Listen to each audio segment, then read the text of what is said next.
Good morning. We're on Perek Yud Gimel of Sefer Nechemia, in the 13th chapter. We're in the final chapter of Sefer Nechemia at the very same time.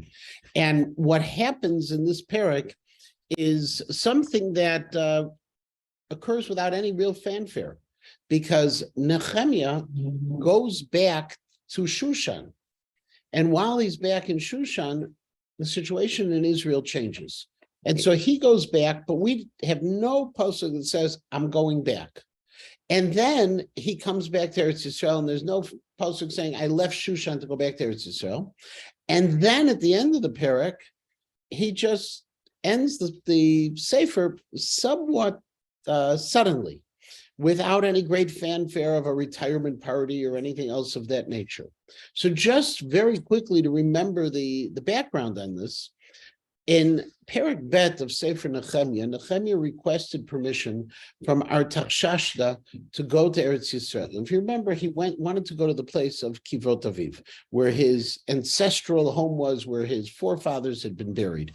This was 13 years after Ezra had already come to Eretz Yisrael. So 13 years later, Nechemia shows up on the scene. But before he shows up on the scene in Perek Bet, Pasuk Vav, Nechemia tells the king, I will come back. That's number one. We know he's in Yerushalayim for 12 years. And the reason we know he's in Yerushalayim for 12 years is that he leaves in the 20th year of Artaxashda. And then we find out that he's back in this Perek in the 32nd year, okay, or the 32nd year he leaves. So we know he's there in Eretz Yisrael for 12 years. We don't know for sure how long he stayed in Shushan. It is entirely possible, as many of the Meforshim suggest, that it was about a year. The challenge, by the way, for him having been in Shushan for a year, we'll see, but it's not a simple journey. It can take between a month and 6 months in those days, depending on the route they took to get to Shushan from Eretz Yisrael. In addition to it, all of the things that seem to have occurred while he was absent, if you say it all happened in a year, it seems awfully sudden. We're not really sure. So we know, basically, that this story, this Perek, takes place 25 plus years after Ezra has shown up in Eretz Yisrael.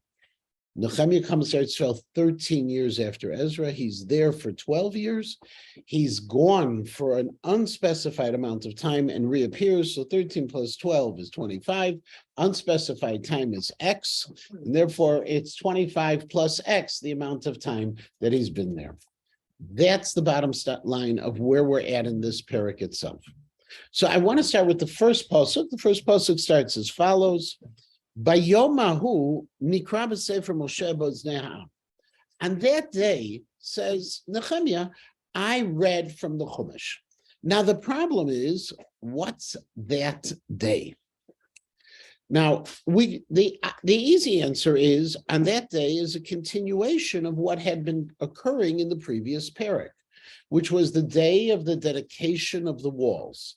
If you remember from last week, Ezra and Nechemia had this parade on top of the walls of Yerushalayim, dedicating those walls.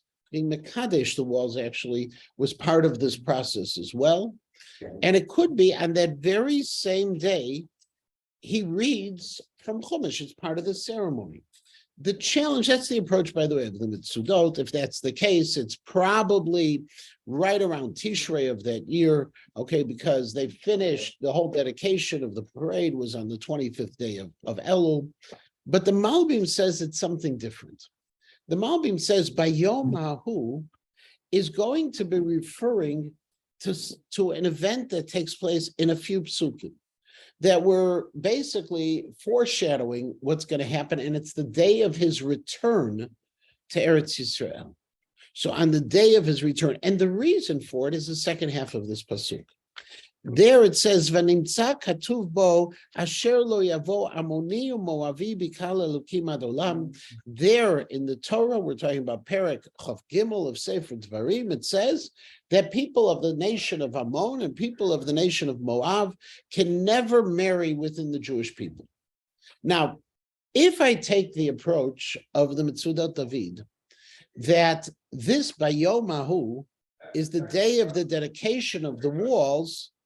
It's very, very strange that that day of the dedication of the walls, the specific section of the Torah he decides to read about is Lo Yavo Ammoni Moavi, is that you can't marry among the Moavites and the Ammonites. You're not allowed to marry them. In addition to it, if you're going to say, no, part of the dedication ceremonies is still reinforcing this idea against intermarriage, well, why read specifically about those two nations? Why not read something else? Which there were other texts that could be read, even to the extent of reading from earlier Nevi'im itself, or retelling part of the history, as we'll see later that he does, about Shlomo HaMelech and his non-Jewish wives. So why are you reading that? That's difficult to say. According to the Malbim, the reason he's going to read from that is because we're going to encounter an Ammoni. An Ammoni who became very close to the Kohen Gadol. We'll see his name is Tovia. We've encountered him before, Tobias. He is an Ammoni. He has been elevated in rank, in position, in power, even given an office within the confines of the Beit HaMikdash itself. And so if this is foreshadowing, what's happening is we're going to talk about something that really we introduce in a few psukim later, and we're going to say on that day, when Nechemia is going to be making the changes that were necessary, I also pulled out a Sefer Torah and I read to him and I said, I'm making these changes because what's going on here is totally against the halacha. The problem with taking the Malbim's approach is that the Perik's not written in a good chronological order.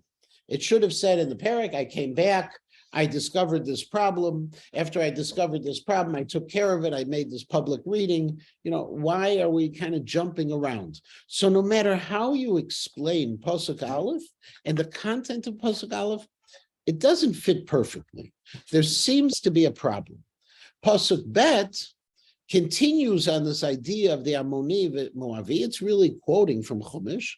Ki lo kidmu et bnei Yisrael belechem u'v'mayim v'yiskor alav et Bilam l'klalalo v'yafoch Elokeinu ha'klala livracha. That really, it's talking about, why don't we allow any interaction of this nature with Moab and Ammon? Because of the way they tried to attack the Jews when they were coming into Eretz Yisrael. They wouldn't give us any food. They wouldn't give us any water. We offered to just pass through their lands peacefully. They didn't do it. Ultimately, they hired Bilam to try to curse us and destroy us. Vayafoch Elokeinu ha'klala livracha, and HaKadosh Baruch Hu went ahead and he made Bilam's Bilam's curse into a bracha. Okay, yeah. Talks about the Moabites, but what about Ruth? So that when it comes to Ruth, that when Ruth gets married, the Gemara talks about very simply that at that time they weren't sure, but the halacha was Lo Yavo Moavi V'Ammoni, that a Moabite and an Ammonite can't marry, but not Moavite, but not a female. Okay, Moabitis, yes, Moabitis, whatever it is, and not an Ammonitis, right? Okay, yeah. They don't work real well. Vayehi kishom'am et Torah. And so when they heard these words of Torah, vayavdilu kol erev miYisrael. At that point, all of those who had been mixed into the Jewish people, all of the intermarriages were separated out. Again, if you remember, we've had this idea of this Havdalah, which according to Yavitz, the historian, this is the beginning of the Perushim being the people who are separate and distinct, that here what they did is they separated those families from among them. Okay, and even though, and there's an interesting problem, the Malbim introduces a halachic problem. The halachic problem is we say that Nebuchadnezzar came ubilbelet ha'umot. The Nebuchadnezzar, when he came and he destroyed the Beit HaMikdash, one of the things that he did was he used population exchange. We saw this over and over again.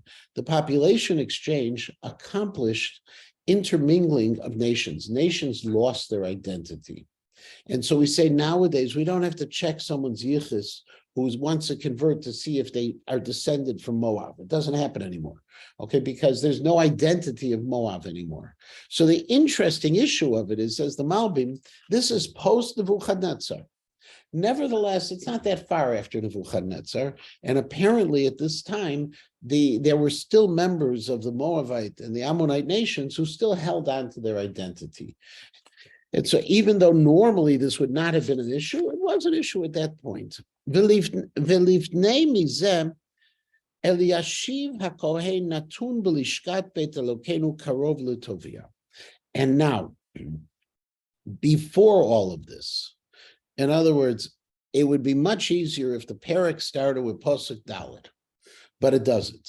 But when we start out, we see he comes, he ends all the intermarriages, and then we say, by the way, what was that which caused it?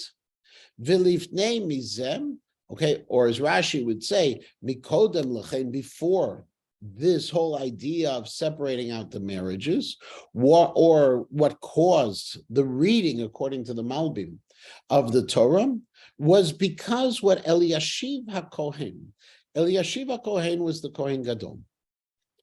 Eliashiv went ahead and he gave a position to Tovia.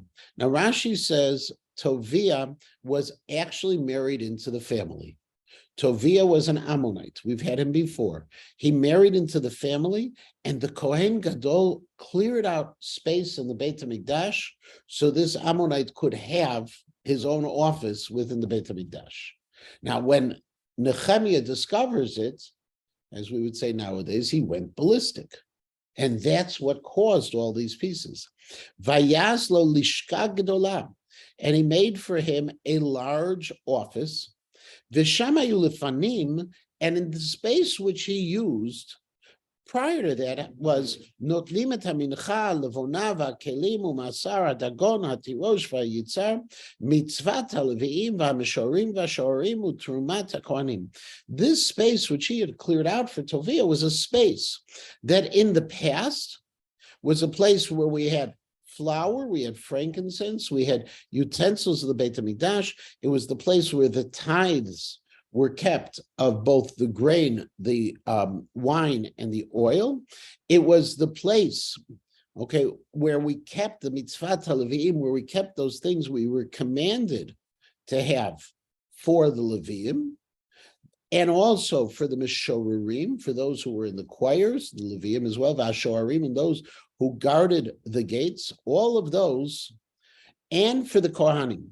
In other words, what ultimately happens, that Nechemia is not just saying, this is horrific that he gave him an office, but as the Mitzudat David says, he's building up his case, why it was so horrific. It wasn't just giving him some extra space that was lying around. He gave him the space at the expense of all of these people. One of the reforms, if you remember, that Nechemia did was to make sure that Trumot the Masrot, the tithing, was done properly, as opposed to people running around or giving to their best friends. Everything was supposed to be centralized back in Yerushalayim through the Beit HaMikdash. If you remember, we also talked about a couple of parakim ago, last parak, a few parakim ago, that part of what Nechemia was doing was elevating the role of the Levium. And so what he says is, you know what, it's horrific. This guy goes ahead and gives him an office, but he doesn't just give him an office. He gives him an office at your expense, at the expense of the Kohanim and Levium, of all the things you were supposed to get. Yeah, Joel. Is it curious that Tovia has the name good and God's name in his name? Like, was that your name? You know, these names were names that weren't original at this point. And so as a result of it, it's not that unusual. It could be, by the way, among some of the scholars are suggesting he wasn't a real Ammonite, that he was Jewish and he had somehow governorship. We find this also, that we have people identified with being from Moab who really weren't Moabites. They were just people who worked there. But these names, remember, the languages they spoke were all very similar to the languages that we had. Okay, so Tov is something that you have. For instance, Tav is an Aramaic, okay, which is something that was spoken. It was the lingua franca of at that time. So good to God could have been something there as well. We find nowadays, nowadays that they take it because it's biblical. Tobias is Tovia. Yeah. Leadership have the authority to do this, or is this what the spirit will give you? So it's interesting. This is also something fascinating because until now, Nechemia really never did anything directly in the Beit HaMikdash. Nechemia was a political leader. Nechemia built the walls. Nechemia set up government. Right, he set up the Anshe Knesset Hagdolah. Nechemia went ahead. He set up the security and the defenses. Nechemia went ahead and he put order into people, but he really didn't get directly involved in the Beit HaMikdash. So he does get directly involved in there's some criticism of the Chazal even for his involvement to this level, but Eliashiv doesn't have to check with anyone. Eliashiv's the Kohen Gadol. He did what he wanted to do. He gave a buddy, he gave his friend, he gave his mishpacha this office in the Beit HaMikdash. He was wrong.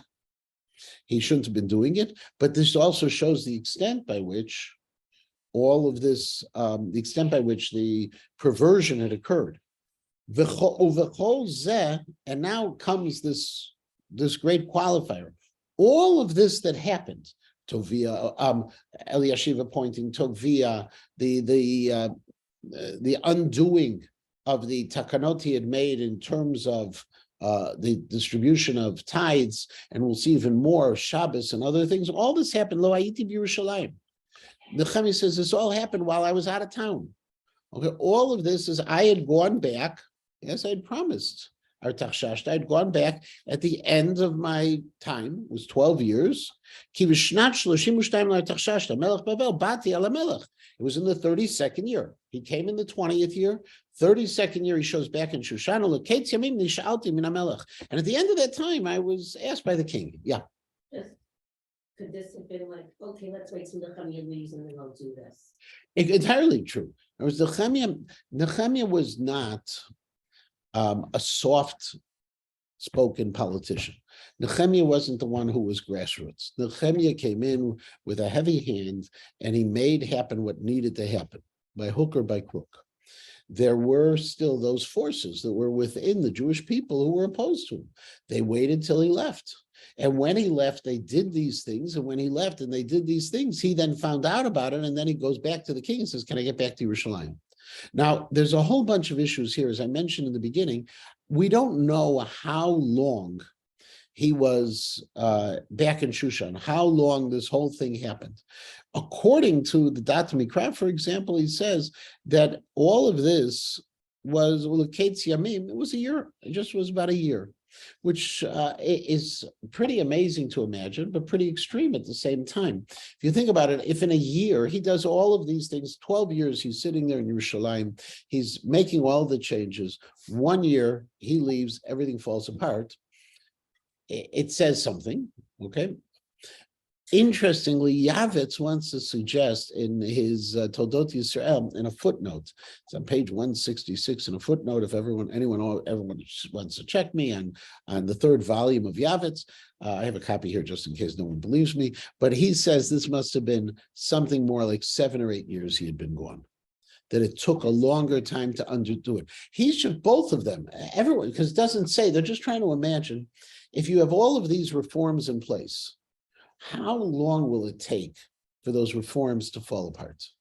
Are all the reforms, excuse me for butting in, are all the reforms falling apart when you just took this major storeroom? No. Well, so we'll see the rest. We'll see the rest. So you'll see the rest in the parak, all the rest of the things that fall down. There's massive things that happen. Yeah, but if you have a new principal taking over, you can undo everything. But watch, but watch what else happens. It isn't just Tovia. Okay. He says, I got back to Yerushalayim. I immediately saw what he did regarding Tovia. Lasotlo nishka, to build for him an office. Lishka is the same word. We've had that before. Specifically in the Beit HaMikdash, yeah. What does it mean, Avina? It's like I'm seeing beyond the simple thing that just happened. Right, I see the evil. This isn't just. Is that Eliashiv is putting in prominence. Right. Eliashiv, we'll see later, is also a mechutin to Sanballat. Okay, so we start seeing these relationships, all of the things he was fighting for are being undermined. Now, we knew in the past, part of his battle was a battle against a segment of the Kohanim. And again, if I put this in the historical perspective and I try to say, look, what's going on here, what's really going on here is what we will see played out later in history, not too much later, between the Prushim and the Tzedukim. The Kohanim are trying to flex their muscles, which they had for all of those years. Nechemia is trying to take away some of their power, and he did it with power. He leaves.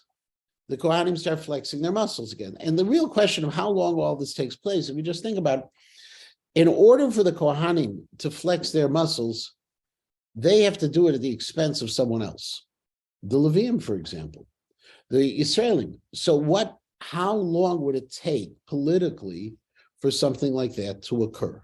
Yeah. So all this is happening, like, there's no one leader that says, Trump and Biden, and we'll think about that, leaders or somebody's. Yeah, we don't mention those words. Yeah. So there's no one leader who stands up and says. So "No." what's fascinating is Insidious undermining. we don't know if Ezra's here. According to Chazal, they died on the same day. We don't know. We don't know what Ezra's role is. Ezra was not that powerful leader. Ezra was the spiritual leader. We know there was an Anshe Knesset Hagdolah that had been put in place. We don't know what power they were wielding or not at this time. There's so much unknown. Remember, it starts from the fact we don't know how long he was gone. If I take Yavitz's approach that he was gone 7 or 8 years, yeah, things can happen over the course of 7 or 8 years. Things can begin to unravel. If I take, for instance, Dat Mikra, who says it was about a year, and about a year, it's shocking that so much can fall apart so quickly. But it's not impossible. Everything can fall apart. Vayerali ma'od, Nechemia says this was evil to me. Okay. And I threw all of his things out. The Malbim says very simply, they were upset with him. That's why they were upset. That's why the people who were with Eliashiv and Tovia on his side, they were upset that he was taking such severe action. That's why Nechemia goes back to the Chumash and has a public reading of the Torah to justify what he did. That's the Malbim's approach. Remember, other Meforshim take the approach, no, that reading was related to the dedication of the walls. But now I understand why specifically reading Moav and Ammon, because Tovia is one of those people. He's reading specifically the psukim that justifies his extreme action. Yachin. Yeah, and actually, they translate it to a house, a apartment, not an office. Okay. So when we talk about household effect. He's not living there. He's not living there. That's their interpretation. Okay. No one lived in the Beit HaMikdash. Okay. No one lived in the compounds. We also also had an apartment next to him. Yeah. So that was Eliashiv. This is the idea: is Eliashiv is next to his mishpacha Tovia. But my assumption is that and I haven't looked at the article. My assumption is that article is using the word apartment not as living quarters as opposed to personal space. Chamber is better. Chamber is the same thing as the lishka in that case. So he throws everything out of there. Okay, all of those utensils. And so that the V says everything, the furniture, everything he just throws out. Okay, and this is a direct piece. And Nechemia had always been until this point the political leader. Here he really gets involved in the Beit HaMikdash directly. And then the Omeram, and I then give a command. Vayitaharu halishachot. And I say, now purify these rooms, clean them out, purify them, and let's bring them back to their original purpose of having the mincha, of having the flower offerings and having the frankincense. These were storehouses, the Beit HaMikdash. Bring it back to the original use. Now we go to the other things he had to take care of. And I became aware of the fact, I realized that the Leviim weren't getting their masrot.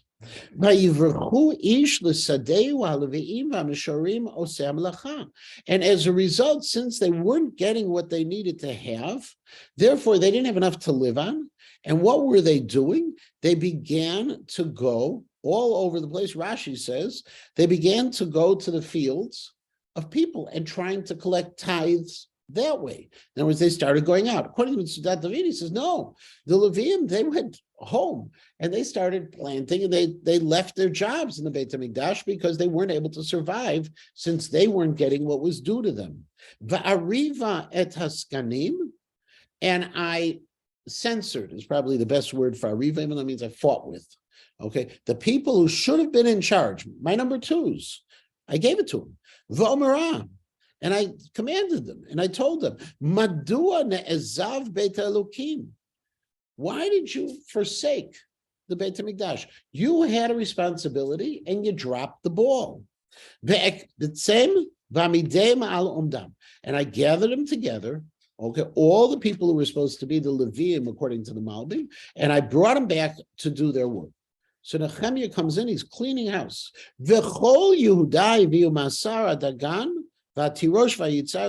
And now things start going back to normal. People are starting to bring back the tithes to the Beit HaMikdash.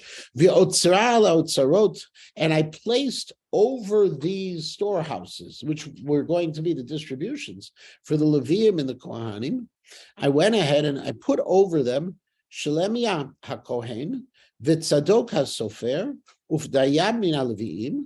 I gave 3 people to have responsibility. And Val Yadam, and to assist them, I gave them Hanan ben Zakur ben Mitanya, and I gave them Hanan Kinemanim Nechshavu Valeim Lachalok Lachem, because these people were considered trustworthy. In other words, I restructured things, I literally cleaned house, brought things back the way it was, and I put in a new structure of people to oversee it. Zachrali Elokai Ozot. Now Nechemia turns to HaKadosh Baruch Hu, he says to HaKadosh Baruch Hu, I want you to remember I did this, God. I want to be remembered for this. Va'al temach chasadai asher asiti beveit Elokai v'mishmarav. And don't erase from your chronicles, from what you are remembering, okay, all of the things I did in the house of God and over the watches. By Yamim Hema. Now, this isn't the only problem he saw. He says, Ra'iti v'Yehuda, I saw in Yehuda, the area which we were responsible for, and this is going to be the next few psukim, Tetvav T'chaf Bet is going to be talking about this, about the desecration of Shabbat. Dorchim gitot b'Shabbat, they were pressing wine on Shabbat, or pressing grapes for wine on Shabbat.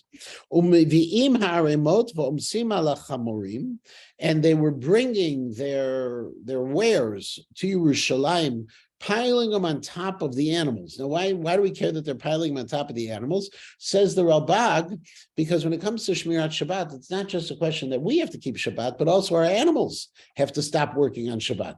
So it's not just that they were working their animals as well. They were bringing wine and they were bringing figs and all sorts of things. And they were bringing them to sell on Shabbos in Yerushalayim. It's not bad enough that they were doing it. They were doing it in Yerushalayim. There was no sense of shame. And I saw, okay, and I told them, actually better, I gave them testimony that you're not allowed to sell these kinds of things. You can't sell things on Shabbos. Okay, you're not allowed to. Tzayid in this case is not that which is hunted. Tzayid is more like Seidah from that same word. Okay, I told them this is not the day where you're allowed to do it. It's Shabbos. The Ralbag says that clearly. V'hatzorim, but it wasn't just Jews doing it, but it was also people from Tzor, from Tyre. These are probably Phoenicians. Yashvuva, they were sitting, in other words, they lived in Yerushalayim. Mivi'im dag v'chol mecher, and they're bringing fish and all other sorts of wares. Umochrim b'Shabbat ibnei Yehuda v'Yerushalayim. They set up a shuk in Yerushalayim itself.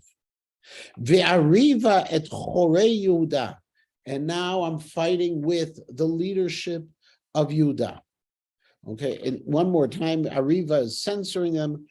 It's interestingly, The Malbim says, why the Chorei Yehuda, the people in charge? Because they were in charge. They have responsibility. Not necessarily that they were selling this.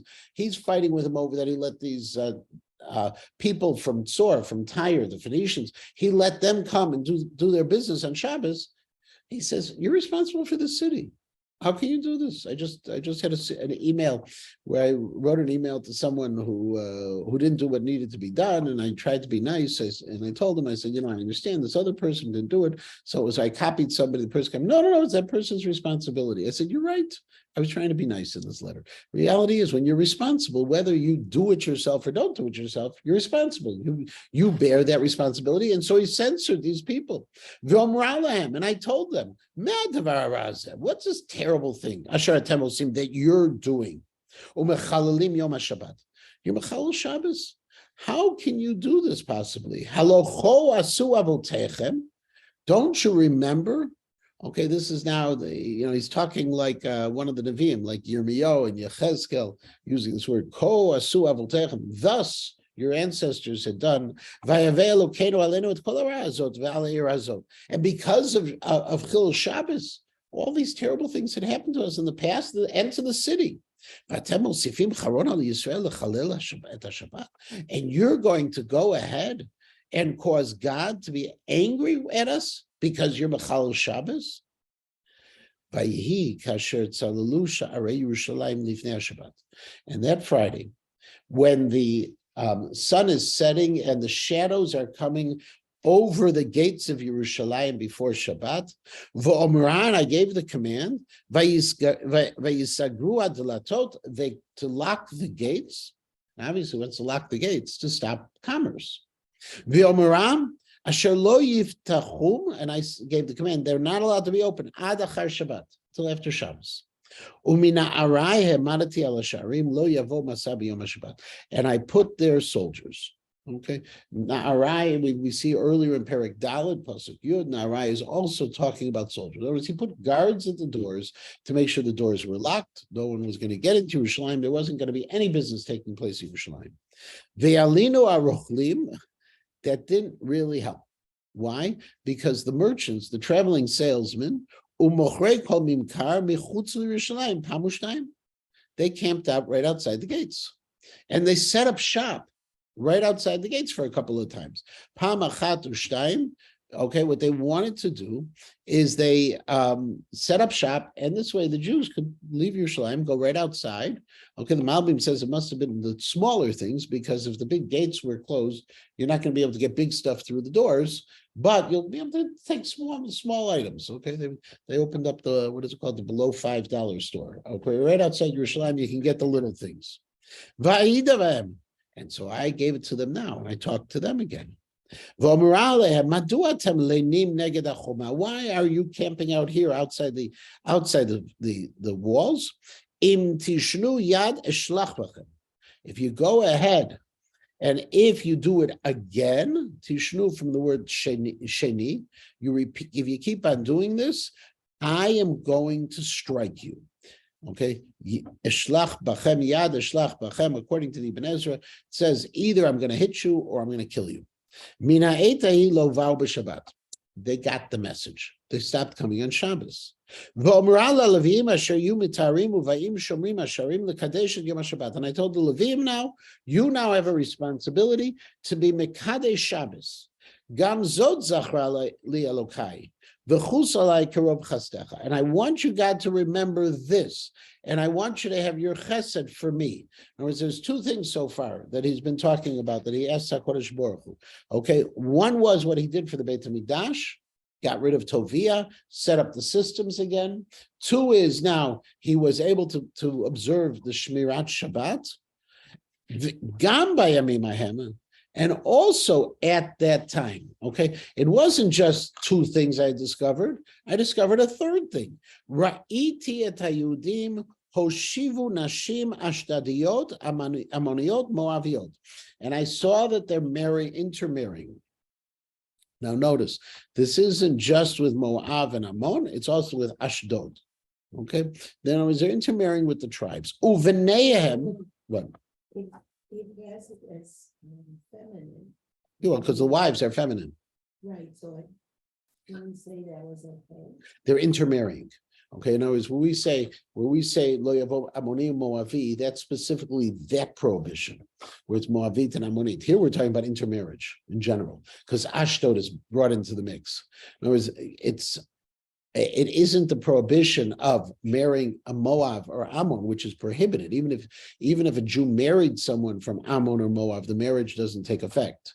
Okay, anyway, it's a prohibition to marry him. Here is another level where intermarriage outside, and you'll see how it describes it.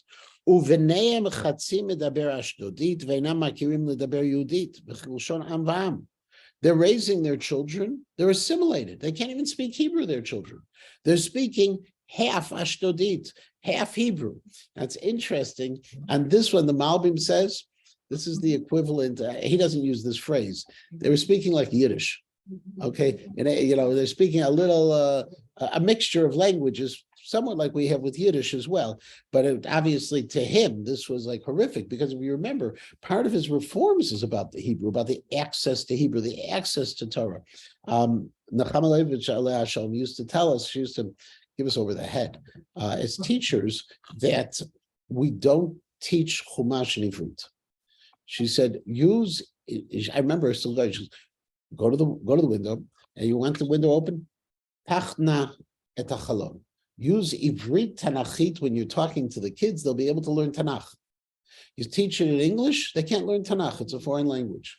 Okay, here, what was Nechemia trying to do? He was trying to open up Tanakh to everyone. Okay, you can't open up Tanakh if you don't speak the language of Tanakh at home. If you're going to speak this perverted form of language, that's the level of assimilation. Yeah. At the same time, weren't the Amoraim Oh, composing the? No, this is much earlier. This is much earlier. Here we're talking about this is the 5th century BCE. Amoraim are the 3rd through 7th centuries of CE. Common Era. This is the person in Arabic. They may have been conversing in Aramaic. Aramaic was considered, again, the lingua franca, but it was also considered an element of Kedusha. We had Targum. Targum is something that was considered special. Okay, there were 2 languages we were allowed to translate into Aramaic and into Greek. Okay, but the Ashdodit, the other languages around, and what he's using this is the ultimate, when a person no longer speaks the language, that means there's a full assimilation into the culture. And we find that, in modern times, when people, families came over, Yiddish was the language you spoke to not tell your children. So your children wouldn't know what was going on. And children weren't taught Yiddish, and children weren't taught this. You wanted them to integrate fully. You needed to make sure they had that language of the nation you were living in. It's terrible when they only get that language, and that's what he's talking about in this time. It's horrific in this case. Variv imam, and so Nechemia says, I'm fighting again. I fought with them. And what did I do when I fought with them? Ve'akalalem, I cursed them. Okay, this was according to the Mitzudot, he put them in a cherem. Va'akemehem, and I actually beat them. Anashim, Anashim, ve'em retem, and I actually pulled out their hair. Va'ashbiem, ve'elokim im titnu v'notechem livneim ve'im tisum v'notechem livnechem v'lachem. And I swore, I made them swear in God's name that they won't do this intermarrying anymore, whether giving their sons or giving their daughters over. Now, there is, it's interesting, Zakovitz writes that I didn't see this, and some of the modern scholarship wants to talk about how brutal Nechemia was, and uses this pasuk to prove how brutal he was. And the suggestion is he wasn't that brutal, because in those days, if you want to be brutal, you kill people. Okay, this was shaming. The pulling out of the hair was actually a shaming tactic in those days. Rahman al-Litzlan, we saw, Lahabdil Elef Havdalot, we saw it in the time of the Second World War, that they would pull out payas or beards to shame people. There was a shaming taking place, but he wasn't killing these people.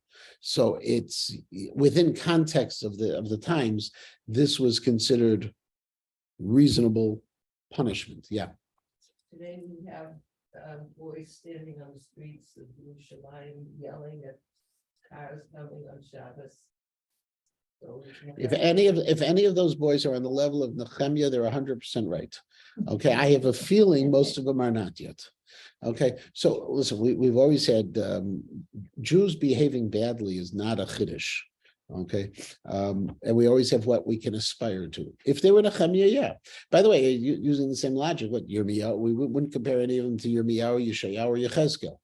Okay, how? Yeah, Operating as a delegate from. the king. So it's an interesting question. We know when Nehemiah first came, he was appointed a governor, a pacha. Now, when he comes back, he's operating as such, but we don't have explicit evidence that he was reappointed the position or that his role continued. We don't know even during that period of time he was back at the king. Did he go back to his former job, which was, a confidant, a cupbearer? Did he go back to his former job? Did he have a different job? There's a lot of unknown. And so there are different theories.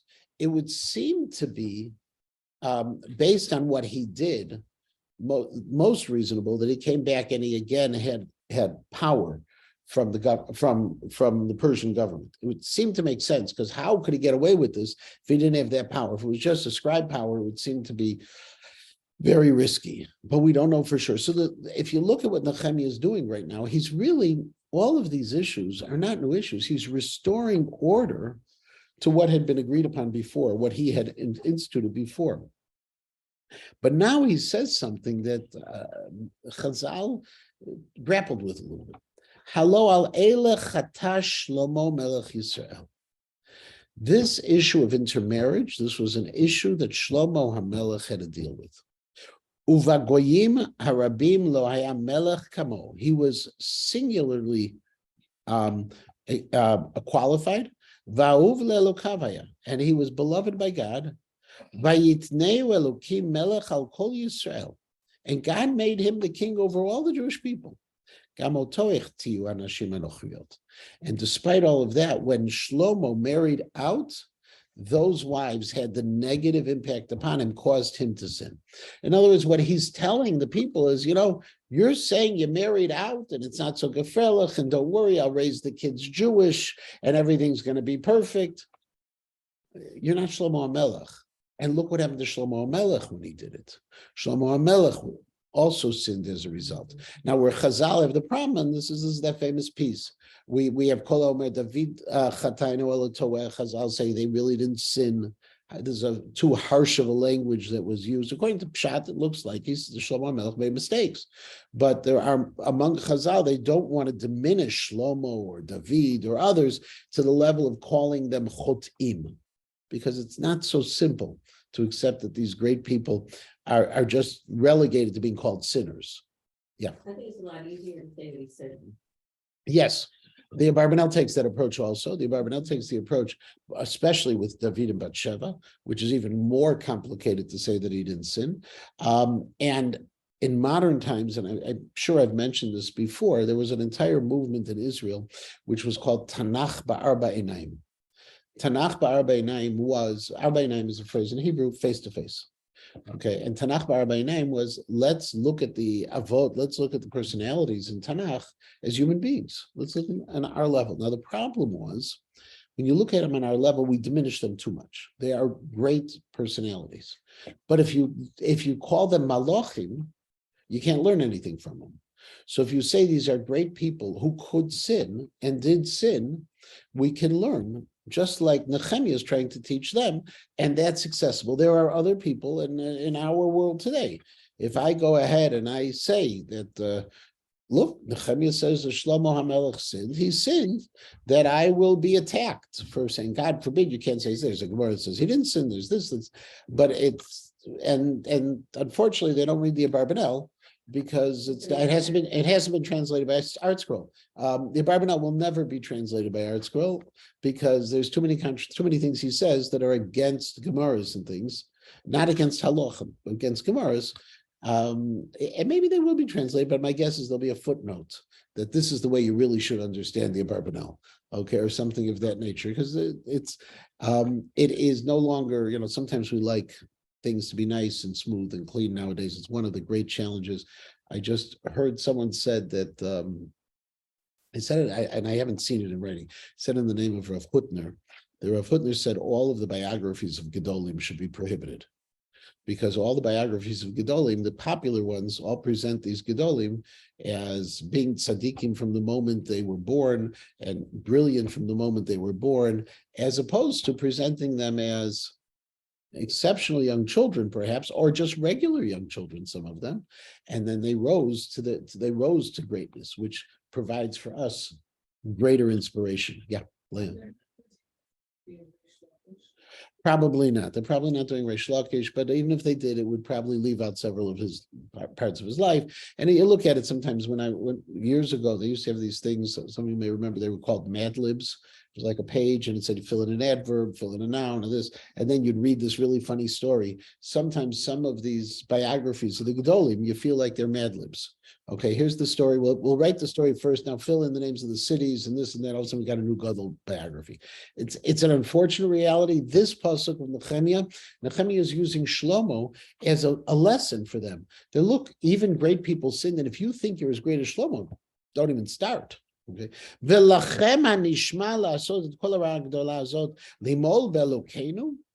And then he goes out and says, Lachem. Okay, how much more so? David says, Kol sheken lachem. Okay, you're not like Shlomo. Is it possible that you would do this evil to rebel, betray God? Lo shiv nashim nochriot. Umibnei Yehoyada ben Eliashiv HaKohen HaGadol. And now to go one step further, among the grandchildren of Eliashiv, the children of Yehoyada, the son of Eliashiv, Chatan l'Sanballat HaChorani. There was one who had married into Sanballat's family. Now, Sanballat is the leader of the Shomron. He is the Pecha of the north. He tried to stop, his armies tried to stop the building of the Beit HaMikdash after he was, and the Chomot Yerushalayim, after he was, rejected by Ezra. Sanballat is an enemy. People married into Sanballat's family. Vavrichehu ma'alai. And as a result, I threw him out of Yerushalayim. He didn't take any risks on this level.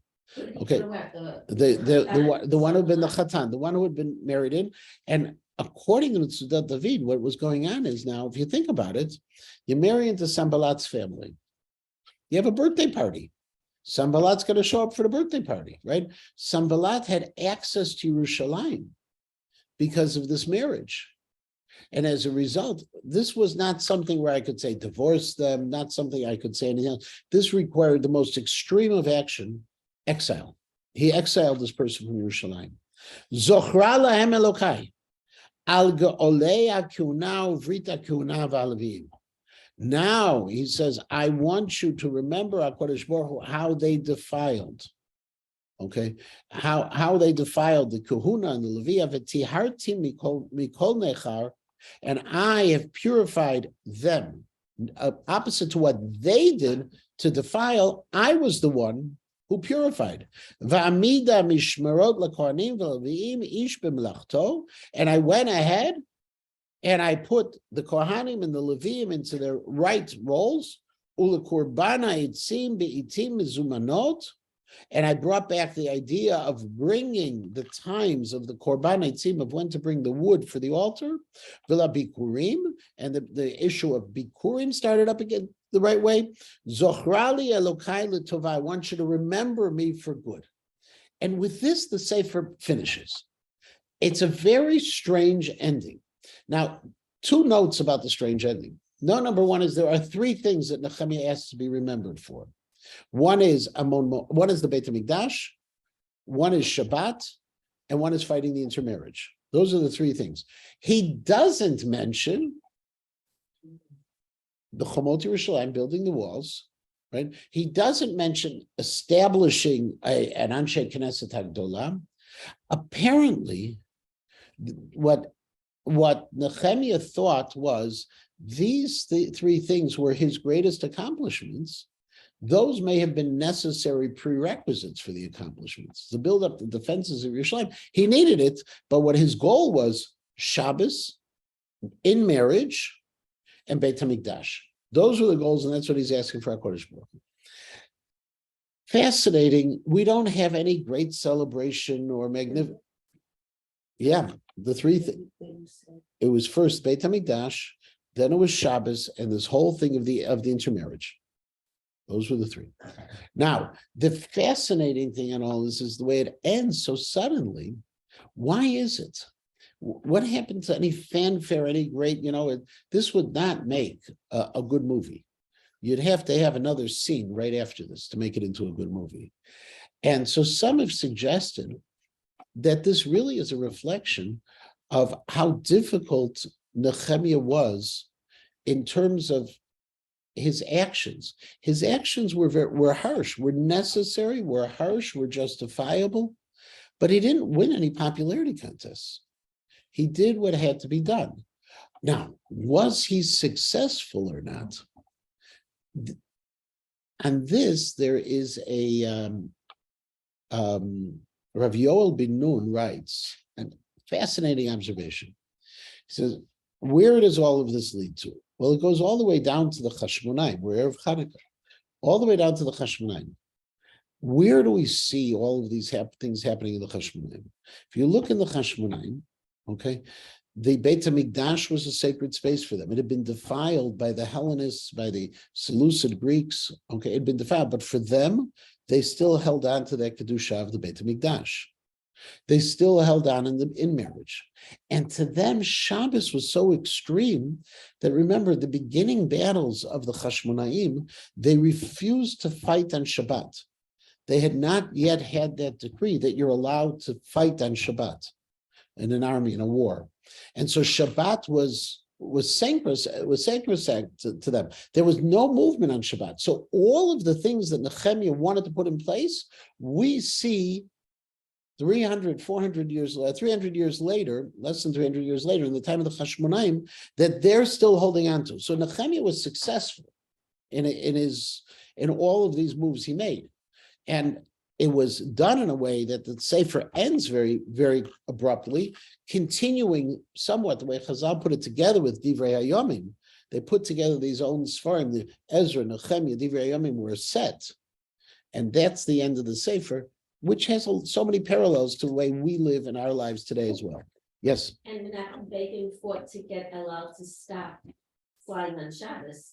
And he said, you don't even have to be observant in order to keep Shabbos sacred. So we still have that idea of Shabbos. We still have the idea of Shabbos, unfortunately, depending on the leader in government. Right. Okay, different leaders in government have taken different approaches. You didn't have, when Bennett was prime minister, he stayed over, because things went late, he stayed overseas longer because he didn't want to fly home on Shabbos. They had to put together a minyan for him and everything else. So different leaders you have even nowadays, but we have these same challenges of intermarriage, Shabbos, and we don't have a Beit HaMikdash, but if you think about Jewish observance, the Kedushat Beit Knesset, we have all of these things still going on today. Yeah, Leah. You were talking before about good people being bad. The issue, but I think also the Laura in Sanhedrin, it talks about the king and Asher criticizing the Hana who told him and Well, bad people can do tshuva also as well. Okay, the last thing which we have to deal with is what we're going to learn next. Okay, so I was thinking, since no one had any suggestions, okay, this is going to be very strange. I was thinking, well, so I was thinking, you see someone's coming in with a suggestion.